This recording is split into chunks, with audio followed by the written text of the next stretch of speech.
Friends வணக்கம் and welcome back to Kollywood Sani talkies. இன்றைக்கான நியூஸில் வந்து நம்ம முதல்ல பார்க்க போகிறது எந்த படத்தை பற்றினா வாரணாசி படத்தை பற்றின ஒரு நியூஸ். வாரணாசி படத்தை பற்றி என்ன நியூஸ்னால், அந்த படத்தை வந்து ஃபஸ்ட்டு ராஜமௌழி சார் வந்து ஒரே ஒரு சிங்கிள் பார்ட் மூவியாக தான் எடுக்கிறதுக்கு பிளான் பண்ணியிருந்தாங்க. இடையில வந்து இது டபுள் பார்ட் 2வும் இருக்குது இந்த படத்துக்கு அப்படின்னு சொல்லி நியூஸ் வந்திருந்தது. ஆனால் அது உண்மை இல்லைன்னு அவங்களே சொல்லிட்டாங்க. இப்போ பார்த்தீங்கன்னா மறுபடியும் இந்த படத்தை வந்து பார்ட் 2 எடுக்கிறதுக்கு பிளான் பண்ணுறாங்க அப்படின்னு சொல்லி ஐடியா வந்திருக்கு அப்படின்னு சொல்லி ஒரு நியூஸ் வெளியே பரவிக்கிட்டு இருக்குது. அதுக்கு காரணம் பார்த்தீங்கன்னா துரந்தர் படம் தான். துரந்தர் படம் என்ன காரணம் அப்படின்னு கேட்டிங்கன்னா, துரந்தர் படம் வந்து ரொம்பவே நீளமான படமாக எடுத்தாங்க. அந்த படத்தோட ரன்னிங் டைமே பார்த்தீங்கன்னா கிட்டத்தட்ட 5.5 மணி நேரம் இருந்தது. அதனால் அந்த படத்தை வந்து 2 பார்ட்டாக ஸ்ப்ளிட் பண்ணாங்க. அதை வந்து 3 மணி நேரமும் 3.5 மணி நேரமும் கொண்டு வந்து ரிலீஸ் பண்ணாங்க. அதே ஐடியாவை தான் இந்த படத்துலையும் அப்ளை பண்ண போகிறாங்க அப்படின்னு சொல்லி ஒரு நியூஸ் வந்திருக்கு. ஆண்ட்ரியா மேமை பார்த்துக்கிட்டிங்க அப்படின்னா, அவங்க இப்போ தமிழில் வந்து அரசன்னு சிம்பு சார் கூட அரசன் படத்தில் அந்த வட சென்னையில் வர சந்திரா கேரக்டரில் நடிச்சுக்கிட்டு இருக்காங்க. இந்த படத்தை தொடர்ந்து இப்போ அவங்க வந்து கடல் கன்னி அப்படின்னு சொல்லி ஒரு படத்தில் கடல் கன்னியாகவே நடிச்சிருக்காங்க, மெர்மைடாகவே நடிச்சுக்கிட்டு இருக்கிறாங்க. இந்த படம் கூடிய சீக்கிரத்தில் அப்டேட்ஸ் வந்துக்கிட்டே இருக்கும்.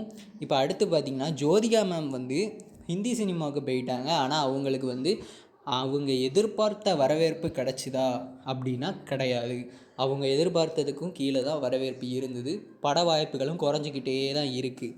ஸோ அதனால் அவங்க பிளான் என்னென்னா, இப்போ மறுபடியும் தமிழ் சினிமா பக்கமே வர போகிறதா ஒரு முக்கியமான நியூஸ் அவங்களே கொடுத்துருக்காங்க. தமிழ் சினிமாவில் தான் அழுத்தமான கேரக்டர்ஸ் கிடைக்கி அப்படின்னு சொல்லி.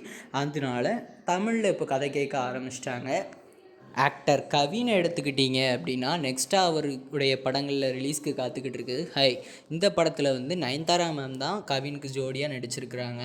இந்த படத்தோட ஒன்லைன் ஸ்டோரி பார்த்திங்கன்னா, தன்னை விட ஒரு பெரிய வயசு பொண்ணை லவ் பண்ணி கல்யாணம் பண்ணிக்கிற ஒரு வாலிபனுடைய கதை.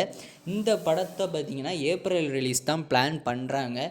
இந்த படத்தோட ஃபஸ்ட் சிங்கிள் பற்றி ஒரு அப்டேட் வந்திருக்கு. அது என்னென்னா, இந்த படத்தோட ஃபஸ்ட் சிங்கிள் வந்து இந்த வீக்குள்ளே வந்துடும் அப்படின்னு சொல்லி ஒரு அப்டேட் இருக்குது. இந்த படத்தை வந்து ஏப்ரல் எலெக்ஷனுக்கு அப்புறம் ரிலீஸ் பண்ணுறதுக்கு அதிகமாகவே வாய்ப்புகள் இருக்குது. நெக்ஸ்ட்டு பார்த்திங்கன்னா, நம்ம ஜெயிலர் 2 பற்றி ஒரு முக்கியமான அப்டேட் கிடச்சிருக்கு. அது என்னென்னா, ஆல்ரெடி ஷாருக்கான் சார் வந்து போலீஸ் கெட்டப்பில் ஒரு கேமியோ பண்ண போகிறாரு அப்படின்னு சொல்லி நம்ம சேனல்லே வீடியோ போட்டிருப்போம். எல்லாருமே அந்த வீடியோ போட்டிருக்காங்க. இப்போ அதை பற்றி கிடச்சிருக்கிற அப்டேட் என்ன அப்படின்னு பார்த்துக்கிட்டிங்கன்னா, இந்த போலீஸ் கேரக்டர் வந்து படத்தில் வந்து ஒரு லாங் ஸ்டாண்டர்ட் கேமியோ பண்ணலாம் அப்படின்னு சொல்லி தான் ஸ்டோரி எழுதியிருக்கிறதா அப்படி சொல்லியிருந்தாங்க. ஆனால் இப்போ ரஜினி சாருடைய மனநிலை எப்படி இருக்குன்னா, ஆல்ரெடி கூலி படத்தில் அமீர்கான் சாரை கேமியோன்ற பேரில் சோழியை முடிச்சு விட்டாங்க. அதனால் இதில் வந்து ஹிந்தியில் வந்து அமீர்கான் சார் ஃபேன்ஸ்லாம் ஷாருக்கான் சாரோட ஃபேன்ஸ் மேலே கொஞ்சம் கடுப்பாக இருக்காங்க. அதே மாதிரி நம்மளுக்கு ஜெயிலர் 2க்கு வந்து ஹிந்தியில் இருக்கிற வரவேற்பு கிடைக்காம போயிடக்கூடாது. ஸோ அதனால் இந்த கேமியோ வந்து குறைச்சிக்கிடணும். அதனால் ஒரு கொஞ்ச நேரம் மட்டும்தான், அதாவது இந்த விக்ரம் படத்தில் ரோலக்ஸ் கேரக்டர், கூலி படத்தில் வர அமீர்கான் சார் கேரக்டர், அந்த மாதிரி ஒரு 1 மினிட்குள்ளே தான் இருக்கும் இந்த கேமியோ. அதை தாண்டி போகாது அப்படின்னு சொல்லி நெல்சன் சார்கிட்ட இப்போ சொல்லியிருக்கிறதா ஒரு சின்ன நியூஸ் லீக் ஆகிருக்கு வெளியே. இன்றைக்கி நம்ம பார்த்த நியூஸ் எல்லாமே உங்களுக்கு பிடிச்சிருக்கா அப்படிங்கிறத கமெண்ட்டில் சொல்லிடுங்க. நம்ம சேனலை சப்ஸ்கிரைப் பண்ணாதவங்களாம் சப்ஸ்கிரைப் பண்ணிட்டு பாருங்கள். டாடா பாய்.